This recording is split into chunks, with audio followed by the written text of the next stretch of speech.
जय हिंद and welcome to my channel general Gyan. This is Hemantpuri. इस वीडियो में हम लोग इन्वायरमेंट एंड इकोलॉजी के climate change and ozone layer depletion and pollution के क्वेश्चंस करेंगे एंड कुछ इंपॉर्टेंट कंसेप्ट्स को समझेंगे। तो देखो, मैं आपकी इन्फॉर्मेशन के लिए बता दूं कि मैं ये जो वन लाइनर कवर कर रहा हूँ, वन लाइनर के बुक से कवर कर रहा हूँ, जो कि क्लास 6 to 12 तक के एनसीईआरटी का जस्ट है, मीन्स निचोड़ है, और ये महेश कुमार बर्नवाल सर के द्वारा लिखा गया है। एंड देखो, इस बुक से इंडियन पॉलिटी से हम लोग ये सब चैप्टर कर चुके हैं, जियोग्राफी में इंडियन जियोग्राफी से ये सब चैप्टर कर चुके हैं, ठीक है, वर्ल्ड जियोग्राफी से ये सब चैप्टर्स कर चुके हैं, और देखो इन्वायरमेंट में ऑलरेडी 3 चैप्टर्स को कवर कर चुके हैं, और देखो हिस्ट्री में एंशिएंट हिस्ट्री से 3 चैप्टर्स हो चुका है, मेडाइवल से भी 3 चैप्टर हो चुका है, एंड मॉडर्न से भी 3 चैप्टर हो चुका है। और देखो इन सब वीडियोज़ के लिंक इसी वीडियो के डिस्क्रिप्शन में आपको बढ़िया से लिखा हुआ दिख जाएगा, उस पर क्लिक करके इन सब वीडियोज़ को भी आप देख सकते हो। तो चलो शुरू करते हैं हम लोग अपने इन्वायरमेंट से क्वेश्चंस देखना। तो देखो, इन्वायरमेंट से अगर हम लोग क्वेश्चन देखें तो सबसे पहले हम लोग देखेंगे क्लाइमेट चेंज से, ठीक है। क्लाइमेट चेंज में सबसे पहला क्वेश्चन क्या है, what are the major causes of climate change, और you have to tell the answer that what are the major causes of climate change. Climate change के मेजर काउजेज क्या क्या हैं, तो क्या क्या हैं। तो देखो, सबसे पहले तो ग्लोबल वार्मिंग है, यस है, इन्वायरमेंटल पॉल्यूशन है, ठीक है, एंड इकोलॉजिकल डिग्रेडेशन है, ठीक है। ये तीनों क्या है, मेन काउजेज हैं। सेकेंड क्वेश्चन क्या है, what factors does the global heating potential of a gas depend. आपको बताना है what factors does the global heating potential of gas depend, ठीक है, किन फैक्टर्स पे ग्लोबल हीटिंग पोटेंशियल डिपेंड करता है, ठीक है। तो देखो क्या है, efficiency of molecules and the atmospheric life time of gas, ठीक है। देखो किसी भी मॉलिक्यूल्स का एफिशिएंसी कितना है, ठीक है, वो कितना हीट को ट्रैप कर सकता है, और उस मॉलिक्यूल का इन्वायरमेंट में या फिर एटमॉस्फेयर में लाइफ कितना है, ठीक है। जैसे मान लो कि एक कोई गैस है, जैसे लेट्स से कि कार्बन डाइऑक्साइड का कोई एटम है, ठीक है, ये कितना गैस होल्ड करता है, कितना हीट को एब्जॉर्ब करके रखता है, ठीक है, और इसका लाइफ टाइम क्या है। अब जैसे CO2 के पार्टिकल्स है, लेट्स से कि ये इन्वायरमेंट में 2 साल तक रह रहा है, तो सोच के देखो कि ये 2 साल तक हीट को ट्रैप करके रखेगा, ठीक है। और अगर मैं कहूँ कि वाटर वेपर है, ठीक है, वाटर वेपर ज़्यादा से ज़्यादा 2 दिन रहेगा, ठीक है, तो ये 2 दिन तक हीट को ट्रैप करेगा और फिर ख़त्म हो जाएगा, ठीक है। तो ये अगर मैं कहूँ कि ग्लोबल हीटिंग पोटेंशियल किन फैक्टर्स पे डिपेंड करता है, ठीक है, किन गैस के किन फैक्टर्स पे डिपेंड करता है, तो क्या हो गया, efficiency of molecules and the atmospheric life time of the gas, ठीक है। चलो, अगर अब हम लोग थोड़ा सा एक डायग्राम समझें, तो अगर आप सबको समझना है कि ठीक है पॉल्यूशन कैसे कैसे होता है, ठीक है, तो देखो ग्रीन हाउस गैस इमिशन है, ओजोन डिप्लेशन है, एंड ओशनिक एसिडिफिकेशन है, ठीक है। ओशनिक एसिडिफिकेशन कैसे है, तो आप बहुत सारे कंपनीज को यूज कर रहे हो, ठीक है, उससे बहुत सारे प्रोडक्ट्स को मैन्युफैक्चर कर रहे हो, और उनसे जो वेस्ट निकल रही है उसको डायरेक्ट आप रिवर्स में फ्लो करा दे रहे हो, ठीक है, और वो रिवर्स की जो पानी है इवेंचुअली कहाँ जा रही है, तो वो जा रही है ओशन में, ठीक है। तो ओशन में क्या कर रही है, एसिडिक नेचर जोड़ रही है, उसमें एसिडिक कह सकते हो नेचर को क्या कर रही है, उसमें ऐड कर रही है, तो इससे क्या हो रहा है, ओशन का एसिडिफिकेशन हो रहा है, ठीक है। अब देखो ग्रीन हाउस गैस इमिशन जो हो रहा है, इससे क्या हो रहा है, ग्लोबल वार्मिंग हो रहा है, ठीक है। अब ग्लोबल वार्मिंग क्या है, तो देखो जो आइडियल टेम्परेचर है अर्थ का, उस टेम्परेचर में इंक्रीज हो जाना ही क्या है, ग्लोबल वार्मिंग है, ठीक है।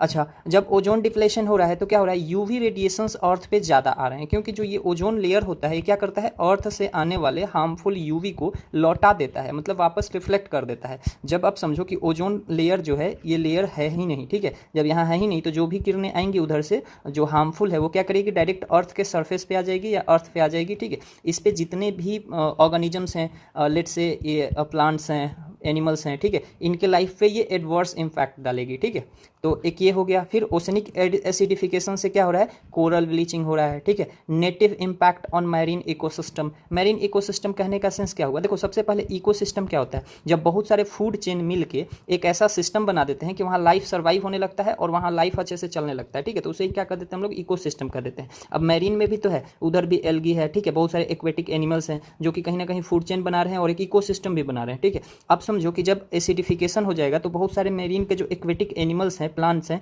वो क्या करने लगेंगे, धीरे धीरे उनकी लाइफ डिग्रेड होने लगेंगे और इवेंचुअली वो मरने लगेंगे, ठीक है। तो इससे क्या जाएगा, नेगेटिव इम्पैक्ट पड़ेगा मेरीन इकोसिस्टम पे, ठीक है। अच्छा, अब देखो इकोलॉजिकल डिग्रेडेशन जो रहा है, इकोलॉजी में जो डिग्रेडेशन हो रहा है इसमें क्या हो रहा है, सॉइल का डिग्रेडेशन हो रहा है, फ्रेश वाटर रिसोर्सेज कम हो रहे हैं, डिफॉरेस्टेशन हो रहा है, इनके वजह से भी क्या हो रहा है, देखो ये सब चीज़ें कहाँ लीड कर रही है, क्लाइमेट चेंज पे लीड कर रही है। आई होप कि आपको ये समझ में आया होगा, ठीक है। चलो अब हम लोग क्वेश्चंस देख लेते हैं। क्वेश्चन क्या है, who introduce the concept of green house gases, जिसको GHGs कहते हैं, ठीक है, ग्रीन हाउस गैसेस, ठीक है। तो इसको किसने इंट्रोड्यूस करा था, concept of green house gases को, किन्होंने करा था? तो जोसेफ फॉरियर थे। कौन थे? जोसेफ फॉरियर थे। ठीक है, कौन थे? जोसेफ फॉरियर थे। नेक्स्ट क्वेश्चन क्या है? Which is the most brittle ecosystem that will be affected first by global warming. आपको बताना है कि which is the most brittle ecosystem that will be affected by first by global warming. Global warming के वजह से सबसे पहला ecosystem जो अफेक्ट होगा वो कौन सा है?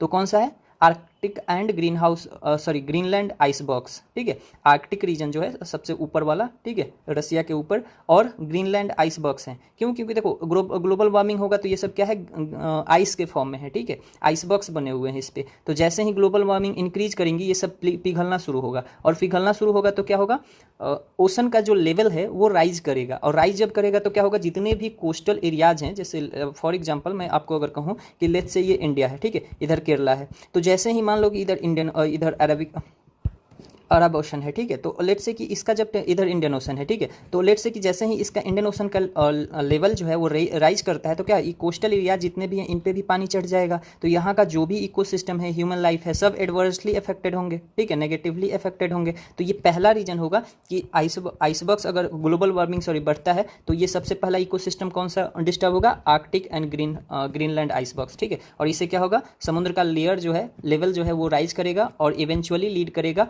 इकोसिस्टम को डिस्टर्ब करने में। ठीक है, चलो नेक्स्ट क्या है, विच natural green house gas produces the most green house effect. ठीक है, आपको बताना है कि नेचुरल ग्रीन हाउस गैस कौन सा है जो सबसे ज़्यादा ग्रीन हाउस इफेक्ट क्रिएट करता है। तो ये कौन सा है, तो वाटर वेपर है। ठीक है, अब कहोगे ओके ये वाटर वेपर किस फॉर्म में है, तो देखो जब भी सनलाइट टेम्परेचर राइज की वजह से पानी जितनी भी हमारे पास कलेक्टेड है उसमें क्या होती है, ये ऊपर उठती है, गर्म होने की वजह से ये वेपर बनती है और वेपर जाके ऊपर उठती है, और अपने साथ ये क्या रखती है, तो हीट को ट्रैप करके रखती है। ठीक है, हीट को ट्रैप करके रखती है। अब यही तो इवेंचुअली लीड करता है ना ग्लोबल वार्मिंग को। ठीक है, तो सबसे ज़्यादा क्या होता है, तो वाटर वेपर। जब भी कोई वोल्केनिक इरप्शन होता है तो उसमें अप्रॉक्स 50 to 60% क्या निकलता है, कह सकते हो इवन 70% वाटर वेपर ही निकलते हैं। ठीक है, अब ये इट्स ओके कि वाटर वेपर इन्वायरमेंट में बहुत ज़्यादा दिन तक नहीं टिकता है, लेकिन जितना भी टिकता है उतना दिन क्या करता है, ग्रीन हाउस ग्लोबल वार्मिंग को इंक्रीज करता है। ठीक है, नेक्स्ट क्या है, in which year did the Kyoto protocol came into effect.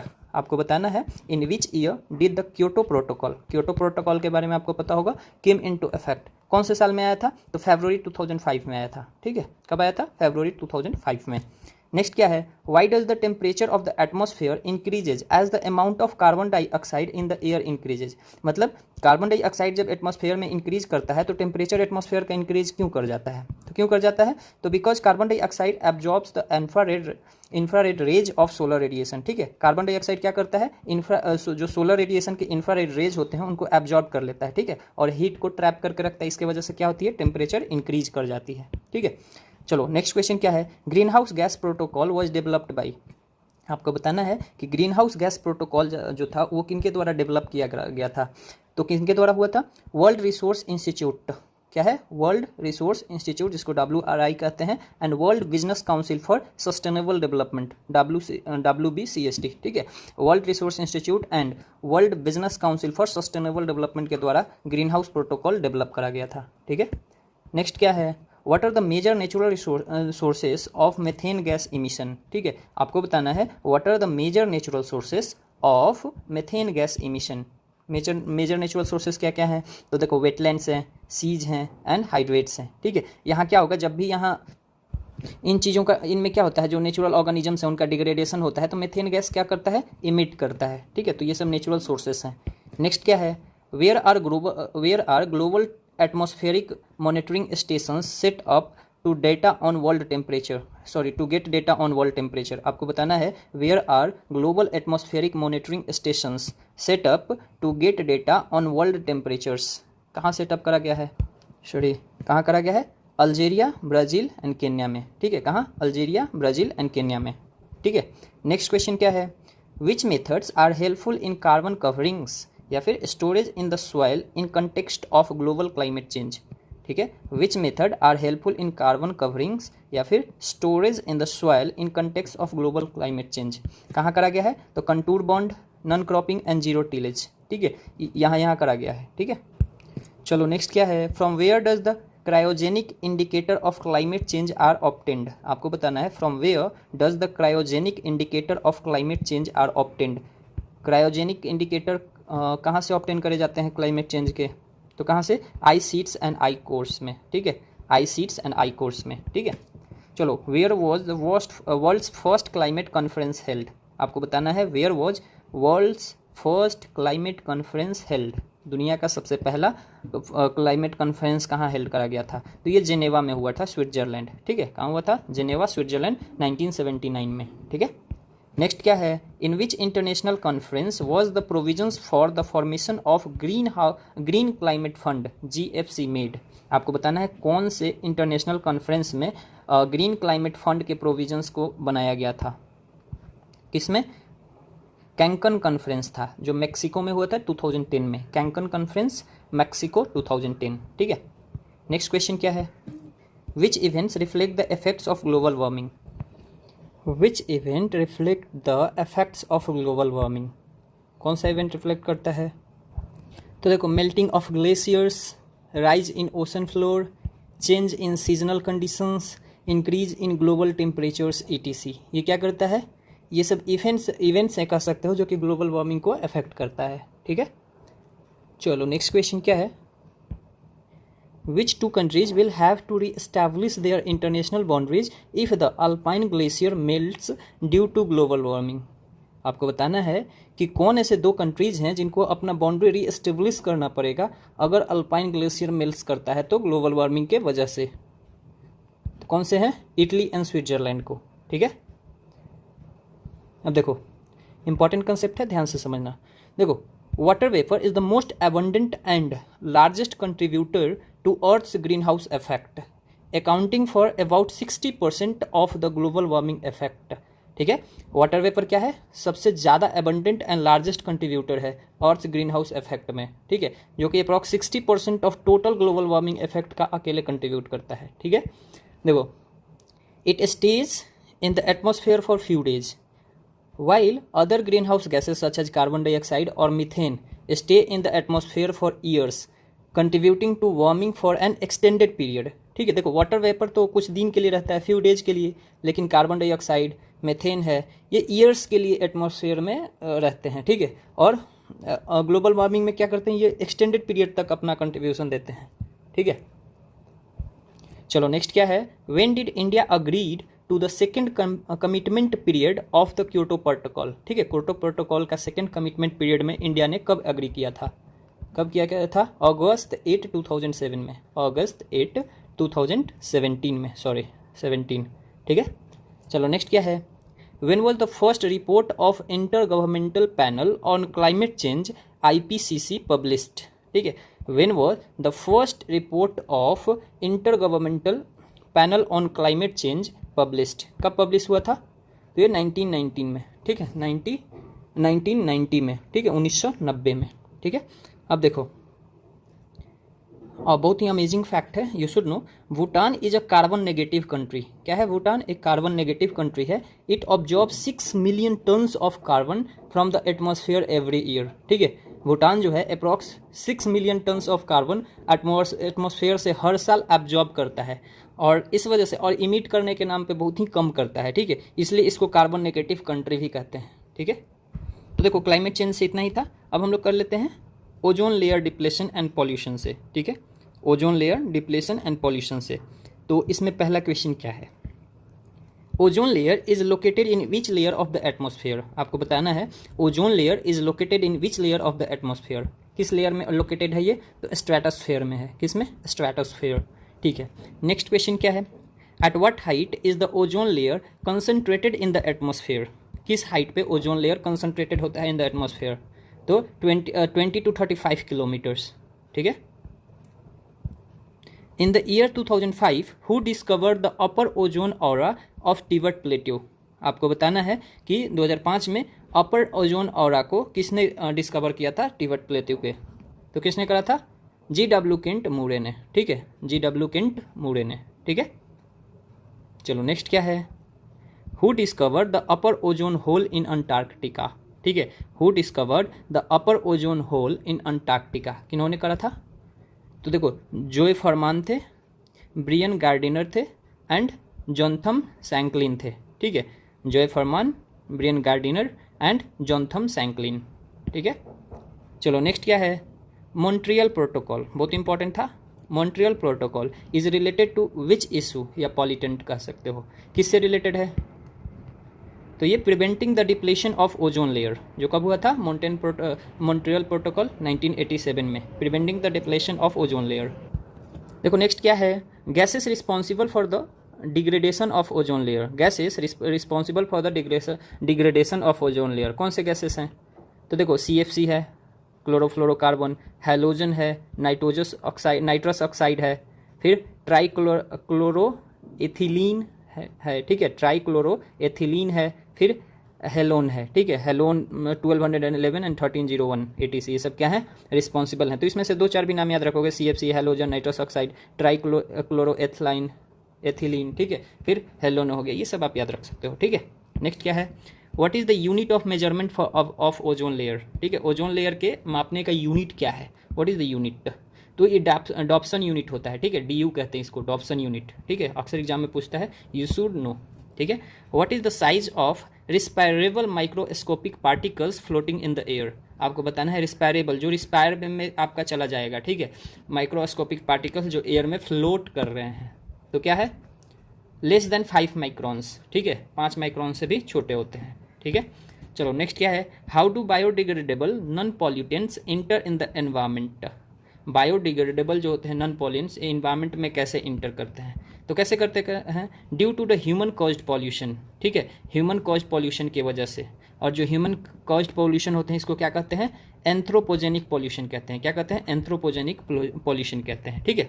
अब देखो नेक्स्ट क्या है, air pollutants that are directly mixed with the pollutant source in the air are called, air pollutants that are directly mixed with the pollutant source in the air are called, क्या कहते हैं इनको, तो primary pollutants कहते हैं, क्या कहते हैं, प्राइमरी पॉल्यूटेंट्स। अब देखो प्राइमरी पॉल्यूटेंट्स क्या होते हैं, देखो directly emitted from fossil fuels consumption, volcanic eruption and factories, ठीक है। देखो जो प्राइमरी पॉल्यूटेंट्स होते हैं कहाँ से डायरेक्टली निकलते हैं, तो फॉसल फ्यूल कंजप्शन से, पेट्रोल है, डीजल है, ठीक है, LPG है, जो भी है, वोल्केनिक इरप्शन जो होता है, एंड फैक्ट्रीज से, इसको क्या कहते हैं, प्राइमरी पॉल्यूटेंट्स कहते हैं। इसमें क्या क्या आ जाते हैं, अमोनिया है, सल्फर डाइऑक्साइड है, नाइट्रोजन डाइऑक्साइड है एंड कार्बन मोनोऑक्साइड है, ठीक है, ये सब क्या है, प्राइमरी पॉल्यूटेंट्स हैं। फिर oxides of sulphur, oxides of nitrogen, oxides of carbon, particulate matter, PM, methane, ammonia and chlorofluorocarbons. इसमें क्या और आ जाते हैं, टॉक्सिक मेटल्स जैसे कि कैडमियम हो गया, lead and copper, which are products of the industrial process, ठीक है, टॉक्सिक मेटल्स देते हैं, जो कैडमियम है, लीड है, कॉपर है, ये सब क्या है, इंडस्ट्रियल प्रोसेसेस के प्रोडक्ट्स हैं। फिर क्या आता है, सेकेंडरी पॉल्यूटेंट्स, ठीक है, तो ground level ozone, smog and POPs, ठीक है, तो ये POPs क्या होता है, परसिस्टेंट ऑर्गेनिक पॉल्यूटेंट्स, ठीक है, परसिस्टेंट ऑर्गेनिक पॉल्यूटेंट्स को क्या कहते हैं, POPs, ठीक है, तो ये सब क्या आ जाते हैं, सेकेंडरी पॉल्यूटेंट्स आ जाते हैं, ठीक है। अब देखो आपको बताना है, what type of pollutants are peroxyacetyl nitrates,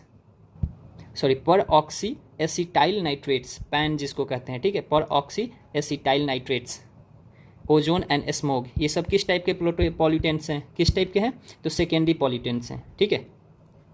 चलो नेक्स्ट क्वेश्चन क्या है, what are the air pollutants produce as a result of the action of primary air pollutants and ordinary atmospheric substances, ठीक है, आपको बताना है कि what are the air pollutants produced as the result of the action of primary air pollutants and ordinary atmospheric substances, क्या है answer, तो secondary air pollutants, ये क्या है, कह सकते हो प्रोडक्ट्स हैं, ठीक है।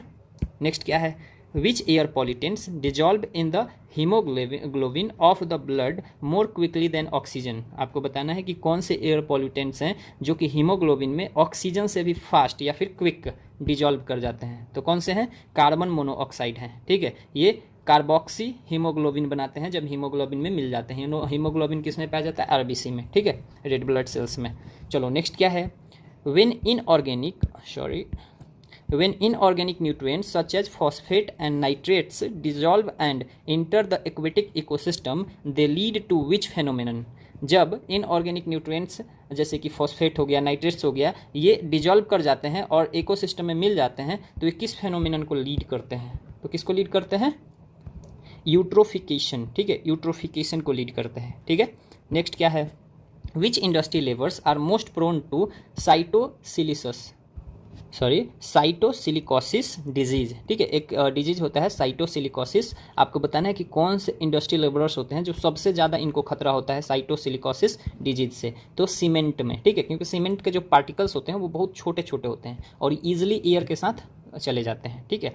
नेक्स्ट क्या है, इफ़ द कंटामिनेटेड मटेरियल, क्या है, if the contaminated material is taken to another place and is bio treated what will this process be called, ठीक है। अगर कंटामिनेटेड मटेरियल को किसी दूसरे जगह पे ले जाके इसको बायो ट्रीटमेंट किया जाता है तो इस प्रोसेस को क्या कहेंगे, क्या कहेंगे, एक्स सेतु बायो रिमेडिएशन, एक सेतु बायो रिमेडिएशन कहेंगे इसको, क्या कहेंगे, एक सेतु। मैं पिछले वीडियोज में बताया था एक सेतु क्या है, इन सेतु क्या है, ठीक है। देखो, water pollutants that are decomposed by micro organisms such as bacteria etc into simple harmless elements called, कौन से पॉल्यूटेंट्स होते हैं, तो क्या है, बायोडिग्रेडेबल पॉल्यूटेंट्स होते हैं, ठीक है। चलो नेक्स्ट क्या है, which are the most important factors responsible for the declaration of Taj Mahal, ठीक है। जो ताजमहल का डिकलोरेशन हो रहा है इसके लिए मोस्ट इंपॉर्टेंट फैक्टर्स क्या क्या हैं, तो क्या क्या है, तो देखो, nano size carbon airborne particles, automobiles and vehicles air pollutants कह सकते हो, acid rains from the factories and oil refineries, ठीक है। तो देखो, nano size carbon airborne particles होते हैं जो ऑटोमोबाइल्स एंड व्हीकल से निकलते हैं, फिर एसिड रेन्स जो फैक्ट्रीज एंड ऑयल रिफाइनरीज की वजह से निकलते हैं। ये सब क्या है, मेन रीजन्स हैं जो डीकलरेशन कर रहा है ताजमहल का, पीला पड़ रहा है, ठीक है। What effect does acid rain have on the soil, acid rain का सॉइल के ऊपर क्या इफेक्ट होता है, क्या इफेक्ट होता है, तो सॉइल का जो पीएच वैल्यू होता है वो रिड्यूस कर जाता है, the soils pH value is reduce, ठीक है। देख सकते हो, gases responsible for acid rain, acid rain के लिए कौन कौन गैसेस रिस्पॉन्सिबल होते हैं, तो सल्फर डाइऑक्साइड है जिसको SO2 कहते हैं, और नाइट्रोजन ऑक्साइड है NOx है, ठीक है।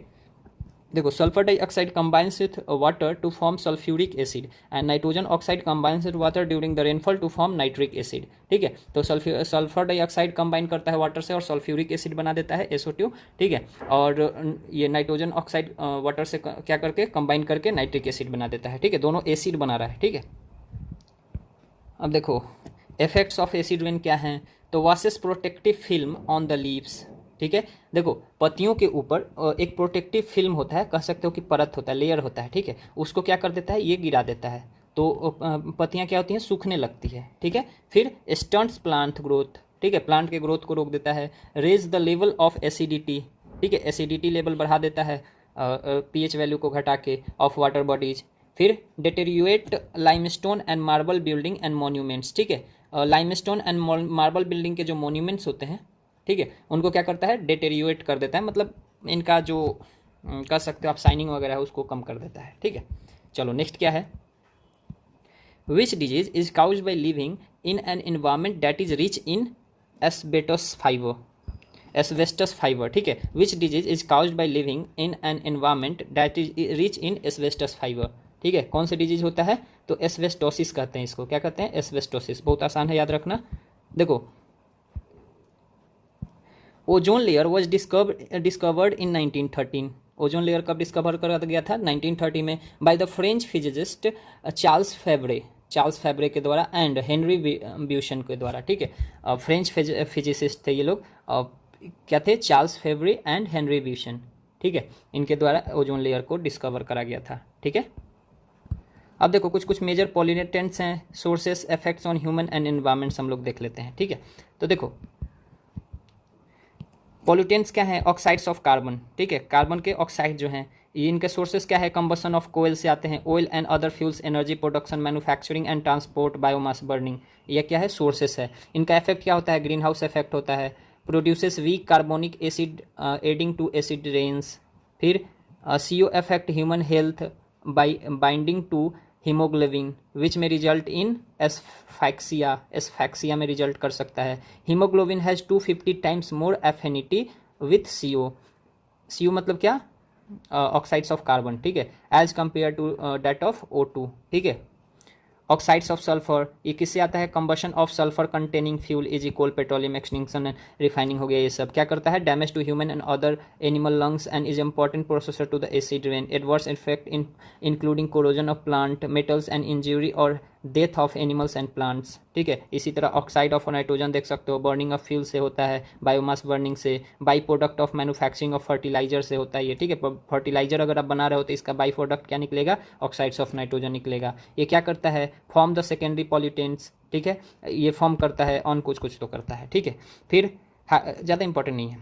हाइड्रोकार्बन्स HCs, ठीक है, वोलेटाइल ऑर्गेनिक कंपाउंड्स इसको कहते हैं। ये कहाँ से निकलता है? Evaporation from gasoline tax. ठीक है, फिर देख सकते हो इसमें carcinogenic effect on human, higher concentration are toxic to the plants and animals, some more effective sunlight and produce photo chemical smog. ठीक है, अदर अदर ऑर्गेनिक कंपाउंड हो गया जैसे क्लोरोफ्लोरोकार्बन्स हो गया। ठीक है, फॉर्मल्डिहाइड CH2O हो गया। ठीक है, फिर मेथाइल क्लोराइड हो गया, ये सब। ठीक है, ये किससे निकलता है? एरोसल sprays, foam and plastic for making disposal fast food containers या फिर रेफ्रिजरेशन से।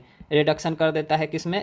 स्ट्रेटोस्फेरिक ओजोन में। ठीक है, metal and other inorganic compound जैसे लीड हो गया, mercury, hydrogen sulphide, hydrogen fluoride, ये सब क्या किससे निकलता है? ऑयल वेल्स से। ठीक है, ऑयल वेल्स एंड रिफाइनरीज से, जो तेल निकालने वाले होते हैं ना, और फिर ट्रांसपोर्ट व्हीकल से, फिर म्यूनिसिपल लैंडफिल से। ये क्या करता है? रेस्पिरेटरी प्रॉब्लम्स काज करता है, toxicity and even death to humans and other animals, damage to crops and prove to be carcinogenic. ठीक है, फिर लिक्विड ड्रॉपलेट्स होते हैं, sulphuric acid, nitric acid, pesticides, ये सब किससे निकलते हैं? एग्रीकल्चर पेस्टिसाइड्स या फ्यूमिजेशन ऑयल रिफाइनरीज, इससे निकलते हैं। ये क्या करता है? Contribute to acid rains, corrosion and damage to various life forms in atmosphere. ठीक है, फिर सस्पेंडेड पार्टिकल्स होते हैं जैसे मैटर हो गया, डस्ट, सोयल, सल्फेट सॉल्ट, ये फ्यूल कंबसन से पर्टिकुलरली निकलता है। ठीक है, और इसका क्रोनिक इफेक्ट है ऑन इन रेस्पिरेटरी सिस्टम पे। फिर फोटोकेमिकल ऑक्सीडेंट्स हो गया, ओजोन, O3। ठीक है, फिर पेरोक्सीसाइल हो गया, पेरोक्सीसाइल नाइट्रेट स्पैंस जिसको कहते हैं। ठीक है, इसका photochemical reactions in the atmosphere that involve sunlight, oxides of nitrogen and hydrocarbon effect है। क्या करता है? हेज क्रिएट करता है, प्रोड्यूस करता है, irritation to eyes, nose and throat, respiratory problems इससे होता है। ठीक है, फिर क्या है? अब देखो, रेडन gas is the most important pollutant of indoor air pollution, it causes lung cancer and blood cancer. ठीक है, देखो इसमें कुछ हैं, आप इसको स्क्रीनशॉट लेके या फिर वीडियो को होल्ड करके आप इन सबको पढ़ सकते हो। ठीक है, नोट्स बना रहे हो तो आप नोट्स बना सकते हो। ठीक है, चलो नेक्स्ट क्या है? क्वेश्चन सब है। ठीक है, और main aim to see the questions and practice. ठीक है, नेक्स्ट क्या है? What is meant by bio remediation. ठीक है, बायो रेमिडिएशन से क्या मतलब है आपका? तो क्या है? तो removal of toxin from the environment by living the creature, microbes या बैक्टीरिया हो गया। ठीक है, जो हम लोग टॉक्सिन्स निकालते हैं इन्वायरमेंट से, माइक्रोब्स और बैक्टीरिया को छोड़ के, इसी को क्या कहते हैं? Bio remediation. देखो ना, रेमेडी हो रहा है बायोलॉजिकली। ठीक है, इसी को क्या कहेंगे? बायो रेमिडिएशन कहेंगे। देखो नेक्स्ट क्या है? If bio remediation is done in the polluted area, what is it called? अगर किसी एरिया में, पॉल्यूटेड एरिया में बायो रेमिडिएशन किया जाता है तो इसको क्या कहते हैं? तो इन सेतु बायो रेमिडिएशन कहते हैं। इन सेतु, देखो इन सेतु, एक सेतु दो बार आ गया, मैं अब पिछले वीडियो में बताया था, फिर से बता देता हूँ। जब भी हम ट्रीटमेंट करते हैं ना नेचुरल मेथड से, तो उसको कहते हैं इन सीतु। ठीक है, और जब भी किसी कह सकते हो इनऑर्गेनिक मेथड से या फिर ह्यूमन मेड मेथड से हम लोग उसको रेमिडिएशन करते हैं तो उसको कहते हैं एक सेतु। ठीक है, चलो नेक्स्ट क्या है? What is bio remediation by storing pollutants in roots and leaves called. ठीक है, जो पॉल्यूटेंट्स को स्टोर करते हैं रूट्स में एंड लीव्स में, इस तरह के बायो रेमिडिएशन को क्या कहते हैं? क्या कहते हैं? फाइटो एक्सट्रैक्शन कहते हैं। क्या कहते हैं? फाइटो एक्सट्रैक्शन कहते हैं। ठीक है, चलो नेक्स्ट क्या है? If the contaminated material is taken to another place and is bio treated, what will this process be called? ऊपर बताया था मैं आपको, एक सेतु बायो रेमिडिएशन कहेंगे इसको। ठीक है, देखो नेक्स्ट क्या है? When did the nuclear disaster happened at the nuclear center in Chernobyl, Ukraine. ठीक है, यूक्रेन के चेरनोबाइल में न्यूक्लियर डिजास्टर कब हुआ था? कब हुआ था? तो अप्रैल 26, 1986 को। ठीक है, which river of India is known as organic desert due to its pollutants. ठीक है, ऑर्गेनिक डिजर्ट्स किस रिवर को कहा जाता है? तो किसको कहा जाता है? दामोदर रिवर को। किसको? दामोदर रिवर को। इसमें बहुत सारी फैक्ट्रियों का क्या होता है? वेस्ट निकलता बहाया जाता है। Which disease occurs in children due to excess nitrate in drinking water. अगर ड्रिंकिंग वाटर में एक्सेस नाइट्रेट हो जाता है तो बच्चों में कौन सी बीमारियां होती है, कौन सी बीमारियां होती हैं? तो ब्लू बेबी सिंड्रोम, या फिर आप कह सकते हो इसको इन्फेंट मेथेमोग्लोबिनेमिया कह सकते हो, ठीक है, मेथेमोग्लोबिनेमिया, ठीक है, आप ब्लू बेबी सिंड्रोम याद रख सकते हो, ठीक है, या फिर इन्थेन मेथेमोग्लोबिनेमिया, ठीक है। Which major pollutants are found in cigarette smoke, ठीक है, सिगरेट स्मोक में मेजरली कौन से पॉल्यूटेंट्स पाए जाते हैं? तो नाइट्रोजन ऑक्साइड होता है, कार्बन मोनोऑक्साइड होता है एंड बेंजीन होता है, ठीक है, nitrogen oxide, carbon monoxide and benzene, ठीक है। Which ecological issue is associated with the green muffler, ठीक है, ग्रीन मफलर से कौन सा इकोलॉजिकल इशू रिलेटेड है? तो साउंड पॉल्यूशन, ठीक है, किससे? Sound pollution. Which gas is release by the incomplete ignition in vehicle, ठीक है, अगर व्हीकल में इनकम्प्लीट इग्निशन होता है, मतलब क्या, फ्यूल जो है वो कंप्लीटली नहीं बर्न कर पाता है, ठीक है, तो कौन सा गैस निकलता है?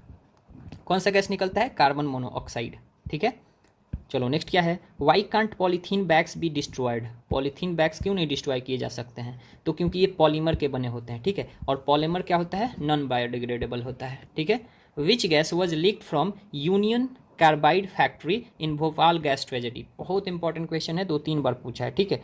2 से 3 दिसंबर 1984 1984 को यूनियन कार्बाइड फैक्ट्री है भोपाल में, इसको भोपाल गैस ट्रेजेडी भी कहते हैं। तो कौन सा गैस लीक करा था उसमें से? कौन सा गैस लीक करा था? तो मेथाइल आइसोसाइनाइट करा था, MIC, ठीक है, माइक याद रख सकते हो, मेथाइल आइसोसाइनाइट, ठीक है। चलो, why is an indicator incinerator used, ठीक है, आपको बताना है कि why is an incinerator used, incinerator क्यों यूज होता है? तो for burning garbage and waste, ठीक है, गार्बेज एंड वेस्ट को जलाने के लिए इंसिनरेटर यूज होता है, ठीक है। चलो नेक्स्ट क्या है? In which year did Water Pollution Prevention and Control Act came into force in India, ठीक है, water pollution prevention and control act कब आया था इंडिया में? तो 1974 में, ठीक है। Which fuel produces the least air pollutants, कौन सा फ्यूल है जो सबसे कम एयर पॉल्यूटेंट्स निकालता है? तो ये कौन सा है? हाइड्रोजन है, ठीक है। चलो नेक्स्ट क्या है? Which gas is emitted from supersonic jets, supersonic jets जो होते हैं उनसे कौन से गैस निकलते हैं जो कि ओजोन लेयर को डैमेज करता है? तो कौन से गैस निकलते हैं? तो नाइट्रोजन ऑक्साइड निकलता है, ठीक है, nitrogen oxide. Which disease is caused bye pollen particles of parthenium, ठीक है, पार्थेनियम के पोलन पार्टिकल से कौन से डिजीज काउज किए जाते हैं? तो स्किन डिजीज एंड अस्थमा, ठीक है, स्किन डिजीज एंड अस्थमा। फिर है देखो, lichens are the best indicators of which type of pollution, lichens जो हैं ये बेस्ट इंडिकेटर्स माने जाते हैं किस टाइप के पॉल्यूशन के? तो एयर पॉल्यूशन के। जब भी एयर पॉल्यूशन ज़्यादा हो जाएगा तो लीचेंस वहाँ से गायब होने लगेंगे, ठीक है। What type of pollution occurs due to the use of nuclear energy, ठीक है, न्यूक्लियर एनर्जी के यूज के वजह से किस तरह के पॉल्यूशन होते हैं? तो रेडियो एक्टिव पॉल्यूशन होता है। कैसा होता है? रेडियो एक्टिव पॉल्यूशन होता है, ठीक है। नेक्स्ट क्या है? What is added to get proper octane value in lead free petrol, ठीक है, what is added to get proper octane value in lead free petrol, क्या ऐड किया जाता है? तो बेंजीन, फिर टोल्यूइन एंड जिलीन, ठीक है, टोल्यूइन एंड जिनीन, टोलुइन एंड जिलीन, ठीक है, बेंजीन, टोलुइन एंड जिनीन, इनको ऐड किया जाता है octane value proper octane value पाने के लिए, ठीक है। देखो, इटाई डिजीज क्या है? Itai disease is cowed by which metal, किस मेटल की वजह से इटाई डिजीज होता है? तो कैडमियम के वजह से होता है। किसके वजह से होता है? कैडमियम के वजह से होता है, ठीक है।